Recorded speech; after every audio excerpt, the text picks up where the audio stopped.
السلام علیکم dear friends, welcome to the channel جو کہ ہے episodic novel stories. Dear friends, اس چینل میں آپ کو ملیں گی بہت ہی اچھوتے ناولز، بہت ہی دلچسپ کہانیاں اور رومانٹک ناولز۔ سو ہمارے ساتھ رہیے، اور اس سے پہلے کہ ہم اپنی کہانی کا آغاز کریں، اس چینل کو لائک کر دیں، اس چینل کو سبسکرائب کر کے بیل کا آئیکن ضرور پریس کر دیجیے گا تاکہ ہمارے چینل سے آنے والے ہر نیو نوٹیفیکیشن کی خبر سب سے پہلے آپ کو ملے۔ تیرے پیار میں قسط نمبر 13 ہے۔ وہ ان کے ساتھ آج میٹنگ پر آئی تھی۔ شمائلہ کو اس کا ساتھ آنا بالکل بے مقصد اور بے فضول لگا تھا۔ وہ اپنے کام میں مصروف ہوں گے، وہ بلا یہاں کیا کرنے والی تھی؟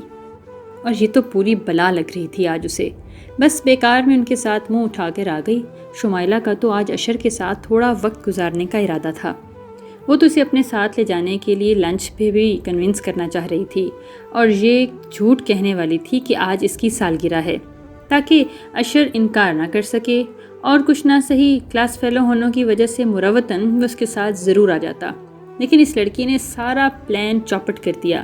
آفس سے نکلتے ہوئے وہ اس کے ساتھ ساتھ آ کر فرنٹ ڈور کھول کر بیٹھ گئی۔ نمیش کو تو کرنٹ لگا۔ وہ بلا اس کے شوہر کے ساتھ فرنٹ سیٹ پر کیوں بیٹھے؟ لیکن اس نے اشر کو تو خود ہی منع کر دیا تھا کہ آفس میں وہ کسی کو بھی نہ بتائے کہ وہ اس کی بیوی ہے۔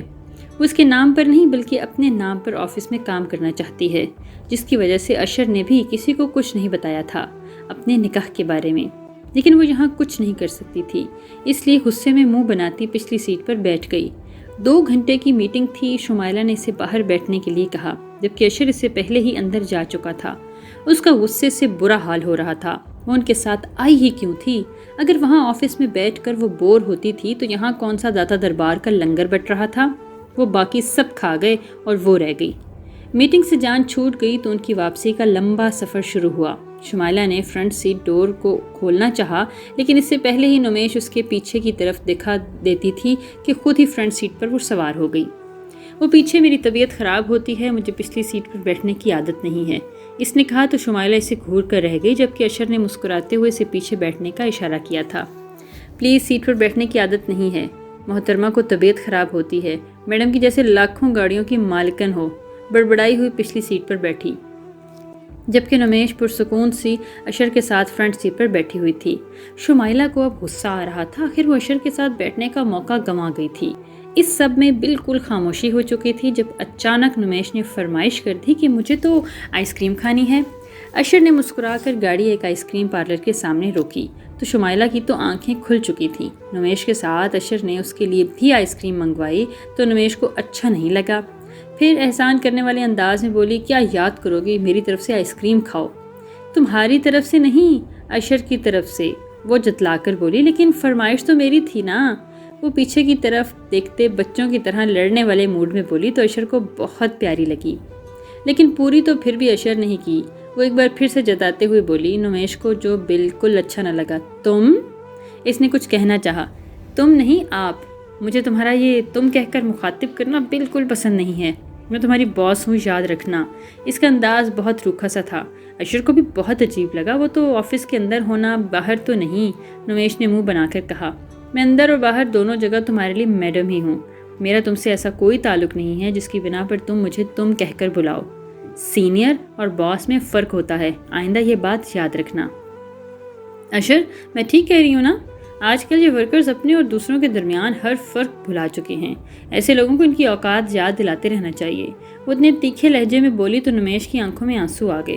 تم ٹھیک کہہ رہی ہو شمائلہ، آج کے بعد مجھے میرے نام سے مت پکارنا۔ ہم کالج میں فرینڈس تھے، لیکن اب نہیں، اب میں تمہارا باس ہوں اور بہتر ہوگا کہ آئندہ تم مجھے سر کہہ کر بلاؤ۔ اس کے انداز پر اشر جتاتے ہوئے انداز میں اس سے بولا تھا تو وہ اسے دیکھ کر ہی رہ گئی۔ وہ تو نمیش کو اس کی اوقات یاد دلانے والی تھی، اسے کیا پتہ تھا کہ اسے اس کی اوقات یاد دلائی دے گا۔ اس نے ایک نظر میں اس کی طرف دیکھا جس کا چہرہ معصومیت کی حد تک پھیلا ہوا تھا۔ اشر کے دل میں ایسی خواہشات جاگیں کہ اگر نمیش کو پتہ چل جاتا تو کبھی اسے نظر ملانے کے قابل نہ رہتی اور نہ ہی زبان لڑانے کی۔ ہاں، لیکن شمائلہ کی انسلٹ پر اس کا چہرہ ایک دم ہی چمک اٹھا تھا۔ رنگ بدل چکے تھے اور شمائلہ کا چہرہ سرخ ہو چکا تھا۔ شرم کے مارے اس کی زبان سے ایک لفظ نہ نکلا، جبکہ نمیش، اس کا چہرہ تو کھلتا گلاب بن گیا تھا۔ وہ بار بار اس کی طرف دیکھ کر مسکرا رہی تھی۔ شاید وہ تو اس سے بدلہ نہیں لے پائی، لیکن اشر نے اس سے اچھا بدلہ لے لیا تھا۔ اس کی بےعزتی کا آج پہلی بار اسے اشر حد سے زیادہ اچھا لگا تھا، لیکن وہ اسے بتا نہیں سکتی تھی۔ پتہ نہیں کیا دماغ میں چلتا رہتا ہے اس کے بھی۔ اس آدمی کا کچھ بھی خوش فہمی پا لے تو۔ وہ لوگ سیدھا آفس ہی واپس آئے تھے تو شمائلہ تو ان دونوں کو مخاطب کیے بغیر اپنے کیبن میں جا چکی تھی، جبکہ وہ اس کے پیچھے پیچھے آئی اور اس کی فرمائش سے پہلے ایک زبردست سی کافی بنا کر پلائی۔ نمیش کا اپنا ہی انداز تھا تھینک یو بولنے کا۔ میم مجھے نہیں پتا وہ لڑکی اشر سر کے آفس میں رہتی ہے، کافی میکر ہے ویسے تو، لیکن ہر وقت اس کے ساتھ چپکی رہتی ہے، وہ بھی اسے بہت اہمیت دیتے ہیں۔ شمائلہ تو جب سے آئی تھی جلے پیر کی مچھلی بنے گھوم رہی تھی۔ وہ 2 سال سے اس کے آفس میں کام کر رہی تھی۔ اس نے اپنے ہر انداز سے اشر کو اپنی طرف متوجہ کرنے کی ہر کوشش کی تھی، لیکن وہ ایک دن بھی نہ آیا جس میں وہ اپنی اس کوشش میں کامیاب ہو۔ پھر اسے ایک دن فرحت کے بارے میں پتہ چلا کہ اشر کی شادی اس کے ساتھ ہونے والی ہے اور وہ اشر کی سٹیپ مدر کی بھانجی ہے۔ فرحت کا رشتہ اس سے طے کر دیا گیا ہے اور چاہے کچھ بھی ہو جائے انہیں دونوں کی شادی ہو کے رہے گی۔ اور پھر فرحت بھی آفس میں کہیں بار آ چکی تھی۔ اشر اور فرحت کے بارے میں آفس کے لوگوں میں سب لوگ اچھے سے ان دونوں کو جانتے تھے۔ اس کا باس والا انداز شمائلہ کو زہر بھی زیادہ کڑوا لگتا تھا۔ اس کا دل چاہتا تھا کہ فرحت کی جان لے لے۔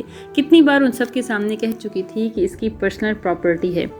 اسی لیے آج جب شمائلہ نے اشر کو نمیش کو زیادہ اہمیت دیتے دیکھا تو اس کا دل جلانے کے لیے سب سے پہلے اسے ہی فون کیا۔ یہ الگ بات تھی کہ نمیش کو اہمیت ملتے ہی اس کا اپنا دل جل اٹھا تھا۔ وہ اشر کی منگیتر تھی اور اس کی مجبوری تھی کہ وہ اسے بہت اہمیت دیتی تھی۔ اس کی عزت کرنا تو ان سب پر فرض تھا۔ اس آفس کا مالک اشر شاہ اگر فرحت کی پرسنل پراپرٹی تھا تو اس طرح سے کسی اور کو اہمیت کیوں دے رہا تھا؟ شمائلہ نے فون کر کے اس کا یہی غرور توڑنا چاہا تھا۔ وہ اس کی باتیں سن کر سچ میں ہی غصے میں آیا، لیکن سنبھال کر بولی، اوہ کم آن شمائلہ، اتنی سی بات پر تم نے مجھے فون کیا؟ مجھے لگا نہ جانے کون سی اہم ترین بات کرنا چاہتی ہو تم۔ خیر میرے پاس ان فضول باتوں کا وقت نہیں ہے، وہ کہہ کر اسے بائی کر چکی تھی۔ شمائلہ کا غصے سے برا حال تھا۔ فرحت، اشر اور شمائلہ ایک ہی کالج میں یونیورسٹی میں پڑھے تھے۔ اس کے بعد اب شمائلہ اشر کی آفس میں بھی کام کرتی تھی اور اشر کو اس کام کرنے کا انداز بھی پسند تھا، لیکن اسے فرحت سے شروع سے ہی نفرت تھی۔ وہ اشر کو پھنسا کر اپنی زندگی بنانے کے خواب دیکھتی تھی، لیکن اس کی قسمت نے اس کا کبھی ساتھ نہیں دیا، اور جو کھیل کھیلنے کی کوشش اس نے آج کی تھی اس میں بھی وہ کامیاب نہ ہو سکی۔ انکل کیا میں اندر آ سکتی ہوں؟ وہ دروازے پر کھڑی اجازت مانگ رہی تھی۔ شاہ صاحب کا چہرہ خوشی سے کھل اٹھا۔ ہاں میری جان، کیوں نہیں، پلیز اندر آؤ۔ انہوں نے خوشی دلی سے اس کو اجازت دی تھی۔ انکل مجھے آپ سے ایک اہم بات کرنی ہے۔ انہیں کام میں مصروف دیکھ کر وہ اپنے انداز میں بولی تو انہوں نے مسکراتے ہوئے اپنا لیپ ٹاپ ایک سائڈ پر رکھ دیا اور اس کو بند کر دیا۔ وہ ہمیشہ سے انہیں بہت عزیز تھی۔ ایک تو ان کے بہت قریبی دوست کی بیٹی تھی اور دوسری ان کی من پسند بیوی کی بھانجی تھی۔ سب سے اہم بات یہ تھی کہ زریں اسے حد سے زیادہ اہمیت دیتی تھی اور وہ اپنی بیوی کے لیے کچھ بھی کرنے کو تیار تھے۔ اپنی بیوی کی خواہش پر ہی تو انہوں نے فرحت کا رشتہ اشر سے کیا تھا۔ فی الحال اشر اس رشتے کے لیے تیار نہیں تھا، لیکن وہ جانتے تھے کہ وہ اس سے اس رشتے کے لیے تیار کر لیں گے۔ وہ ان کا بیٹا تھا، ان کی بات کیسے مکر سکتا تھا؟ اور اب تو بزنس میں قدم بھی رکھ چکا تھا، اتنی جلدی بزنس کی ایک نامور پرسنالٹی بن چکا تھا۔ ان کے لیے یہ سب کچھ کرنا اتنا مشکل نہیں تھا، بس کسی بھی پارٹی میں فرحت کا نام اشر کے ساتھ لینے کی ضرورت تھی۔ اشر نے ساری ضد چھوڑ کر صرف اور صرف اپنی عزت کے بارے میں سوچنا تھا۔ انہیں یقین تھا کہ وہ بڑی محفل میں کبھی بھی اپنے باپ کو رسوا نہیں کرے گا۔ تیرے پیار میں، اس کی قسط نمبر ہے 14۔ وہ نہا کر نکلی تو اشر کو لیپ ٹاپ میں مصروف دیکھا۔ اسے فرح کی باتیں یاد آنے لگیں۔ وہ کل ہی اسے ملی تھی اور اس نے اسے بتایا تھا کہ وہ اشر سے ملی ہے۔ اسے لینے وہ اس کے گھر گئی تھی تو وہاں نمیش تو نہیں، لیکن اشر نے اس کی ملاقات ہوئی تھی۔ فرح نے اسے کہا تھا، نمیش مجھے اشر بھائی برے نہیں لگتے، میں نے اس کی آنکھوں میں تمہارے لیے محبت دیکھی ہے۔ وہ زاہد کی باسل کی طرح ہرگز نہیں ہیں، واقعی مردوں سے بہت الگ ہیں۔ فرح اسے سمجھانے کے لیے 2 سے 3 گھنٹے صرف کیے تھے، لیکن اس کے باوجود بھی نمیش کی سوچ وہیں پر اٹکی ہوئی تھی کہ امیر آدمی کبھی کسی کا نہیں ہو سکتا۔ باسل نے جس طرح سے اس کی جان سے پیاری سہیلی کی زندگی برباد کی تھی، اس کے بعد تو وہ کسی پر بھروسہ نہیں کر سکتی تھی۔ اور زاہد اس کی نظروں میں شوہر زاہد کی طرح ہوتے ہیں، جن کا اعتبار وقت کے ساتھ بدلتا تھا۔ ایسے میں اشر پر یقین کرنا اس کے لیے ایک ناممکن سی بات تھی۔ وہ اپنی سوچوں میں ڈوبی ہوئی تھی جب اچانک سے اپنی کمر پر اشر کے ہاتھوں کا لمس محسوس ہوا، پھر ایک نرم سا لمس اپنی گردن پر محسوس ہوا۔ اس کا دل بے ترتیب ہونے لگا۔ وہ اس کی بے حد قریب کھڑا تھا اور نہ صرف کھڑا تھا بلکہ اپنے لبوں سے اس کی گردن پر پانی کے قطروں کو چن رہا تھا۔ نمیش کو لگا اس کے لبوں کی لمس پر وہ جان سے جائے گی۔ دھڑکتے دل کے ساتھ وہ اس کی موجودگی کو محسوس کر رہی تھی۔ سانسوں میں اٹھتا طوفان اس نے آج سے پہلی بار سنا تھا شاید۔ اس کا دل اسے بہت کچھ کہہ رہا تھا، یہ لمس، یہ احساس، یہ حسار اسے برا کیوں نہیں لگ رہا تھا؟ اس کا دماغ کہہ رہا تھا کہ اشر کی یہ قربت صرف وقتی ہے، جبکہ دل یہ گواہی دے رہا تھا کہ وہ سچ میں اسے چاہتا ہے۔ دل و دماغ کی اس جنگ میں وہ بری طرح سے الجھ کر رہ چکی تھی جب اچانک اشر نے اسے اپنی طرف موڑ لیا۔ اس کے چہرے کو اپنے ہاتھوں کے حصار میں لیے وہ گہری نظروں سے اسے دیکھ رہا تھا، جبکہ وہ خاموشی سے اس کا چہرہ دیکھ رہی تھی، نہ کوئی احتجاج اور نہ ہی کسی قسم کی کوئی مزاحمت۔ اشر نے اس کا رخ اپنی جانب کیا۔ کافی دیر وہ اس کے چہرے کو دیکھنے کے بعد بھی جب اس نے کوئی جواب نہ دیا تو وہ بے اختیار مسکراتے ہوئے اس کے لبوں پر جھک گیا۔ تھوڑی دیر اس کے لبوں کی نرمی کو محسوس کرتے ہوئے وہ اسے دور ہٹا۔ نمیش کی سانسیں بے ترتیب سی تھیں، دل میں اس کی محبت کا طوفان سا اٹھنے لگا، لیکن اظہار کرنا مشکل تھا اور ابھی تک تو دماغ نے اس کی محبت کو قبول نہیں کیا تھا۔ وہ صرف دل کی صداؤں پر لبیک نہیں کہہ سکتی تھی۔ وہ اسے دور ہٹا اور ایک بار پھر سے نگاہیں اس کے چہرے کا طواف کرنے لگیں، جبکہ وہ اپنی نگاہیں چراتے ہوئے اس کی شرٹ کے بٹن کو دیکھنے لگی، جیسے اس سے زیادہ حسین چیز اس نے زندگی میں کبھی نہ دیکھی ہو۔ وہ اس کے نروس ہونے پر مسکرایا۔ تم جلدی سے تیار ہو جاؤ، میں نیچے ناشتے کی ٹیبل پر تمہارا انتظار کر رہا ہوں، مل کر ناشتہ کرتے ہیں، اس کے ماتھے پر مہر ثبت کرتے ہوئے کہا اور وہاں سے باہر چلا گیا، جبکہ نمیش وہیں کھڑی دروازے کو دیکھتی رہی۔ اشر کا اس طرح سے چھونا نمیش کو برا نہیں لگا تھا، کتنے آرام سے وہ اس کی زندگی میں اپنی جگہ بنا رہا تھا۔ شمائلہ کے سامنے اس نے بتایا تھا کہ اشر کے لیے وہ کتنی اہمیت رکھتی ہے۔ اس نے اسے نمیش کی انسلٹ نہیں کرنے دی۔ اس کا معصوم دل تو تب سے اشر کے گن گانے لگا تھا، اور اسے اشر کا یوں پیار کرنا، اپنی طرف دیکھتے پانا اور اس کے لبوں کو چھونا، یہ سب کچھ اسے برا نہیں لگ رہا تھا۔ اس کا لمس اس کے دل کی دنیا بدل رہا تھا۔ اس آدمی کے سامنے وہ اپنے آپ کو بے بس پانے لگی تھی۔ اس کے پاس آنے پر وہ کوئی مزاحمت نہیں کرتی تھی، کسی قسم کا کوئی غصہ ظاہر نہیں کرتی تھی۔ وہ خود بھی اپنے بدلتے دل کی کیفیت پر حیران تھی۔ ایک طوفان تھا جو اس کے دل میں برپا ہو چکا تھا۔ فرحہ بات بات میں اس کی تعریفیں کر کے پہلے ہی اس کے دل پر اشر کے نام کی دستک دینے کی ہر ممکن کوشش کرتی تھی۔ اب تو اس کی بیسٹ فرینڈ بھی اسی کا نام لے رہی تھی، اور فرحہ وہ واحد انسان تھی جس کو وہ سمجھتی تھی اور مانتی تھی، اور اس کی بات تو ہمیشہ سے ہی ٹھیک لگتی تھی، اور کہیں نہ کہیں اشر خود بھی اپنی جگہ اس کے دل بنانے میں کامیاب ہو رہا تھا۔ لیکن کب، کہاں، کیسے وہ اس کے دل میں اترا، کیسے وہ اس کے بارے میں سوچنے لگی، وہ خود سمجھ نہیں پا رہی تھی، اور اس کا دل اس سے سوال کر رہا تھا، لیکن اس کا جواب تو صرف اور صرف خدا جانتا تھا جس نے نکاح جیسا بندھن قائم کیا تھا، اور اس کے بعد تو محبت ہو ہی جاتی ہے، اور پھر اس کے ساتھ بھی تو ایسا ہی ہوا تھا۔ محبت کی حسین کلیوں نے اس کے دل پر دستک دینا شروع کر دی تھی۔ نکاح کے 2 بول نے اسے اشر کے معاملے میں بالکل بے بس کر دیا تھا۔ وہ تیار ہو کر نیچے آئی تو اشر ناشتے کی ٹیبل پر اس کا انتظار کر رہا تھا۔ اس کے بیٹھتے ہی وہ خود ہی اسے کھانا سرو کرنے لگا۔ یہ بھی آج اس نے نوٹ کی تھی کہ وہ روز صبح خود اپنے ہاتھوں سے ناشتہ کرواتا تھا۔ اس سے پہلے تو اس نے کبھی اس بات کو محسوس بھی نہیں کیا تھا۔ دل کے جذبات اور خیالات بدل تو اسے سارے منظر صاف ہی نظر آنے لگے تھے۔ اب دونوں نے آرام سے ناشتہ کیا اور پھر وہ اشر کی گاڑی کی فرنٹ سیٹ پر بیٹھی آفس کے لیے نکل چکی تھی۔ آفس پہنچتے ہی سب ورکرز کھڑے ہو کر اسے سلام کرنے لگتے، جبکہ وہ آگے آگے چلتا، بار بار پیچھے کی طرف دیکھتا، مسکراتے ہوئے اسے اپنے پیچھے آنے کا اشارہ کر رہا تھا۔ یہ سب کچھ نیا یا الگ نہیں تھا، یہ تو روز ہوتا تھا، لیکن آج یہ سب کچھ اتنا زیادہ محسوس کیوں ہو رہا تھا؟ یہ بات وہ نہیں سمجھ پا رہی تھی۔ کیوں اس شخص کی باتیں، اس کا انداز اور وہ خود اسے بہت اچھا لگنے لگا تھا۔ وہ آج کی نسبت کل بہت پرسکون تھی، آج تو دل بے چین تھا، بہت بے چین۔ نہ جانے کیوں آج سب کچھ نیا نیا لگ رہا تھا، سب کچھ الگ لگ رہا تھا۔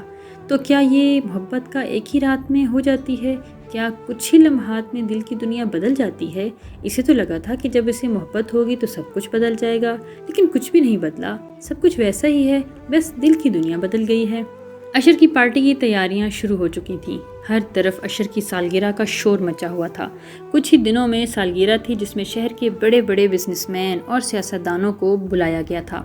اس کی پارٹی ہر سال بہت عروج پر ہوا کرتی تھی، اور اس سال بھی شان و شوکت سے پارٹی کی تیاریاں ہو رہی تھیں، اور شاہ صاحب کو پارٹی کا سب سے زیادہ انتظار تھا، کیونکہ وہ اس سال بہت بڑا فیصلہ کرنے جا رہے تھے۔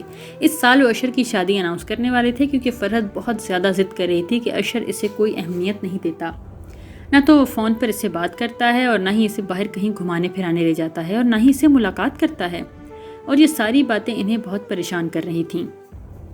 کیونکہ ان سب چیزوں کی وجہ سے زرین ان سے ناراض ہو رہی تھی، جس کی ناراضگی کو وہ کبھی افورڈ نہیں کر سکتے تھے۔